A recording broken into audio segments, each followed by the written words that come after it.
আয়াতুল কুরসি পড়ে ভুলেও একটি কাজ করবেন না, ভালো করে স্মরণ রাখবেন। আয়াতুল কুরসি পড়ে আমরা যে ভুল কাজটা করে থাকি, আয়াতুল কুরসি হচ্ছে পবিত্র কোরআনুল কারীমের ভিতরে সর্বশ্রেষ্ঠ আয়াত হচ্ছে আয়াতুল কুরসি। সূরার ভিতরে সর্বশ্রেষ্ঠ সূরা হচ্ছে সূরা ফাতিহা, সূরা ইয়াসিন, সূরা বাকারা, তবে আয়াতের ভিতরে সর্বশ্রেষ্ঠ আয়াত হচ্ছে আয়াতুল কুরসি। 3 নম্বর পারার 1 নম্বর পৃষ্ঠা সূরা বাকারার 255 নম্বর আয়াত। এই আয়াতটি এতটা ফজিলতপূর্ণ আয়াত, আল্লাহু লা ইলাহা ইল্লাহু আল হাইয়ুল কাইয়্যুম।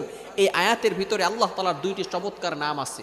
এই নামকে বলা হয় ইসমে আজম, আল হাইয়ুল কাইয়্যুম।